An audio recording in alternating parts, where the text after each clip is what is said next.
Good morning, everyone. Welcome to the Monday, January 27th edition of the MMAOB Daily Podcast. I'm your host, as always, Adam Martin, and I'll be taking you guys through the latest in the world of mixed martial arts. I'm battling some really bad cold right now, guys, so bear with me here. I'm going to try my best today, but definitely won't be at the top of my game.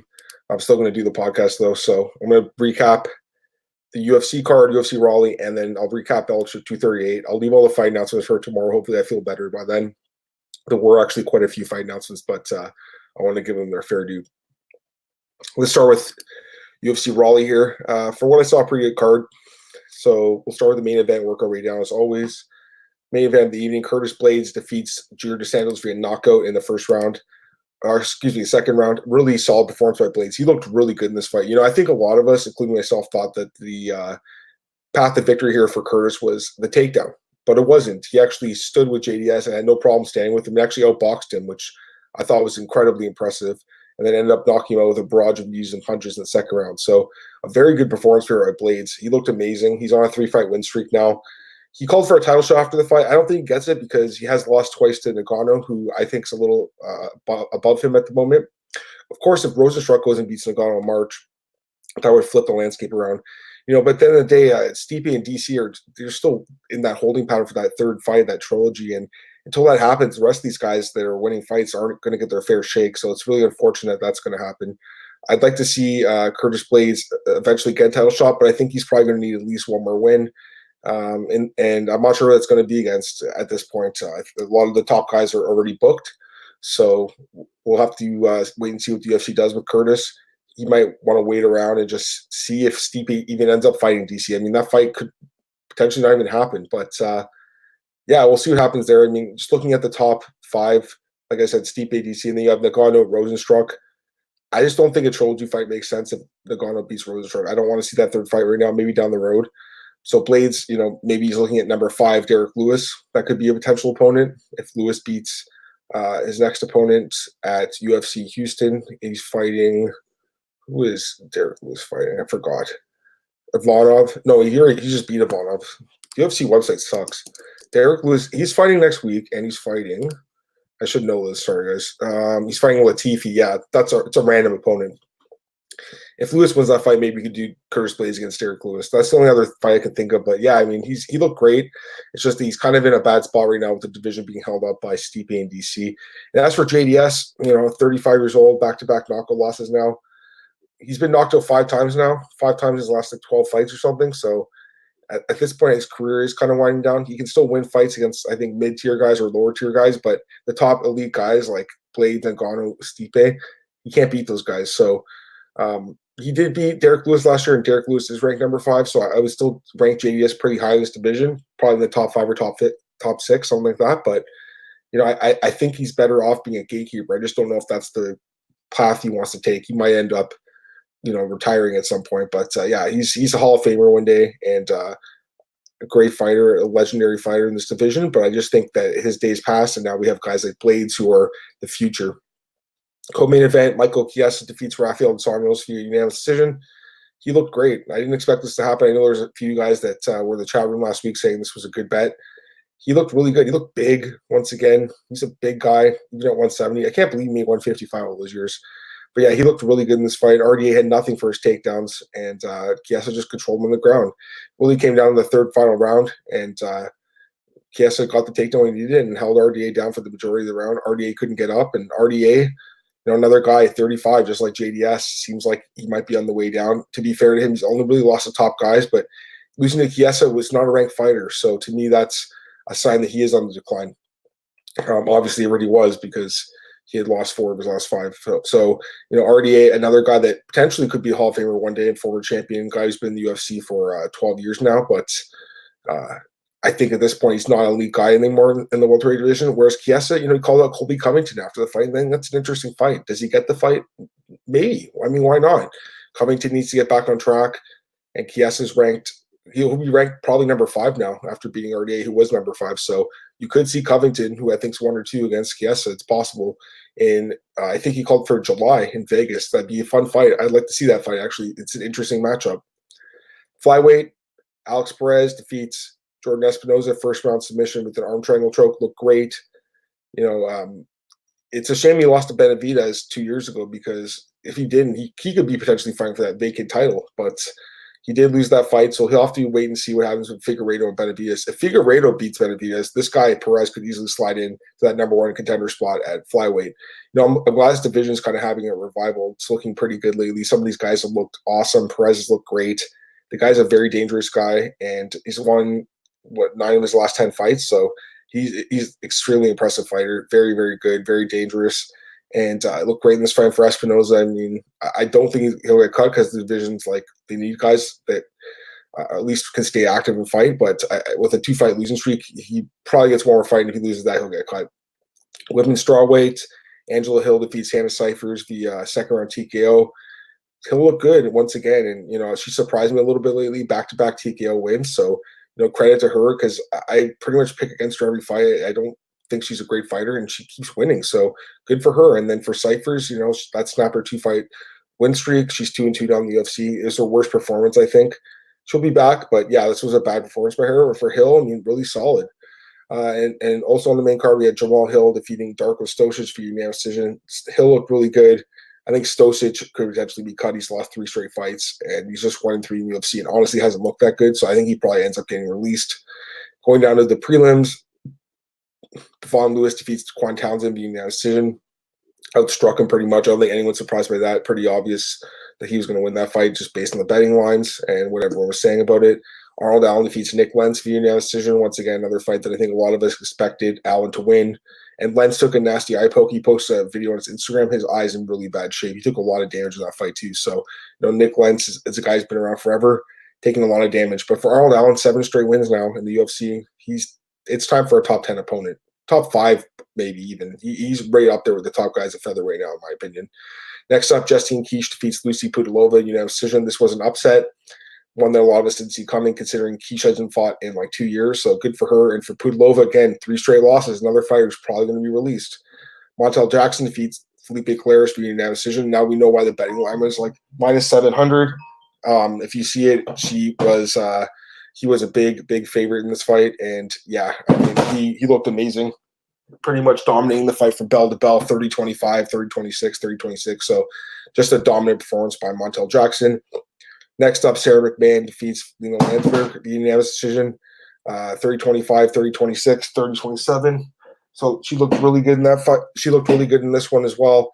And I was surprised. I thought Landsberg had a good chance to win, but, McMahon with that wrestling just really dominated this fight.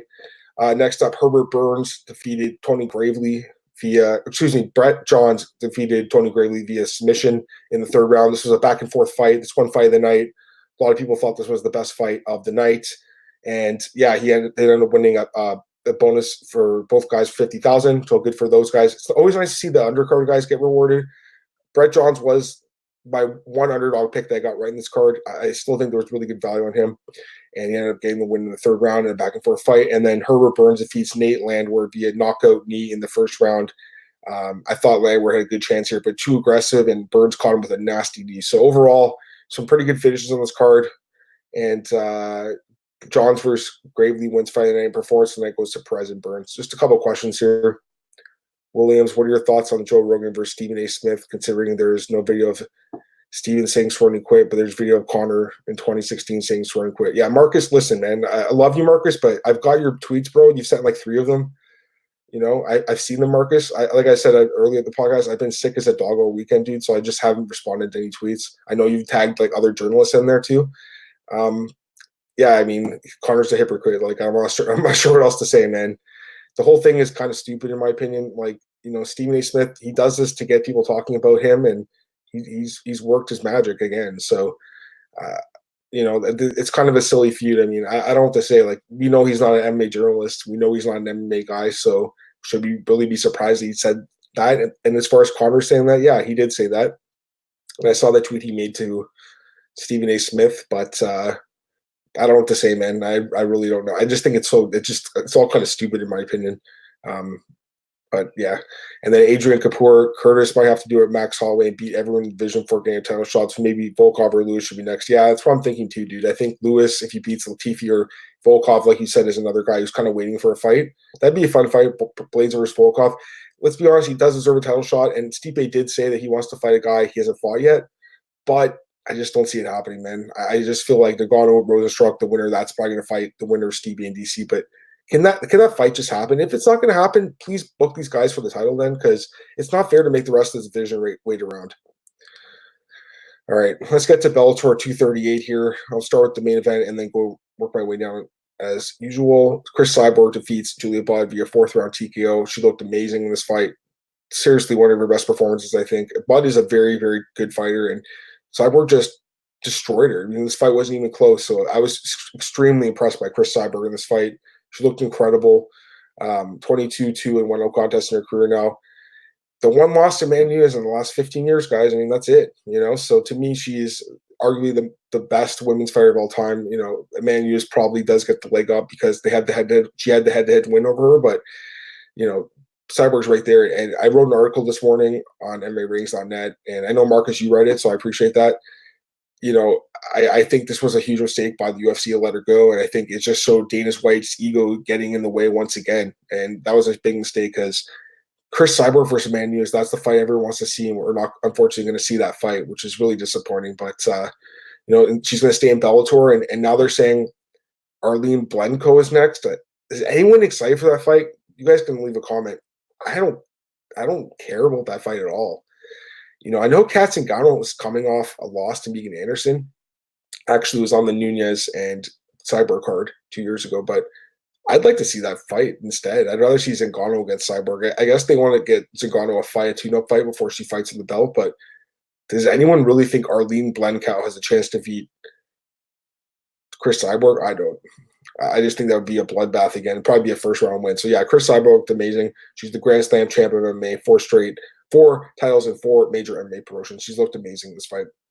Next up, Darian Caldwell defeats Adam Borich via submission. Man, he looked good in this fight. And this was what kind of surprised me because I thought Borich had a good chance to win, but Caldwell looked incredible in this fight, guys. And his wrestling just dominated from bell to bell. And it only took 2 minutes, and he got the job done. So Borich, first pro loss. Guy's a really good prospect still. He'll be back. He was crying in the ring after, and it's cool. Caldwell kind of consoled him. They posted a picture together after on social media, which I thought was really cool too. But yeah, Caldwell moves on. He'll be fighting AJ McKee, and they had their little stare down in the ring, which I thought was awesome. I'm looking forward to seeing that fight. I got to favor McKee. I think this kid's the real deal, and I think he's probably the best prospect in MMA right now. But man, Caldwell with that wrestling is dangerous for anyone, especially in a 5-round fight because when have we ever seen McKee go with 5 rounds, right? I don't know. Next up, Juan Archuleta defeats Henry Corrales via decision. This fight was really boring, and honestly could have gone either way. I know Chael Sonnen and Ali Malay, they were doing the commentating. They said that they thought it should have been 30-27 for Corrales, but it was a close fight. Could have gone either way. I wasn't impressed with Archuleta. I mean, the guy is a good fighter, but to me, this is one of his weaker performances. Just wasn't a good fight. And next up, Sergio Pettis defeats Alfred Kasakian via submission guillotine choke. He looked incredible, but again, overmatched opponent, so I don't know what we learned from it, but he did look really good in this fight. Raymond Daniels gets a knockout win in the first round, and Emily King defeats Ava Knight. And then looking on the prelims, Aaron Pico picked up a great knockout win over Daniel Carey. Looked incredible once again. I heard he's a free agent, so that's interesting. PFL could be a play. Maybe he just stays in Bellator. I don't think the UFC will call. They could. I doubt it. But I think PFL could be a good spot for Aaron Pico. And just looking down, Curtis Miller picked up a win.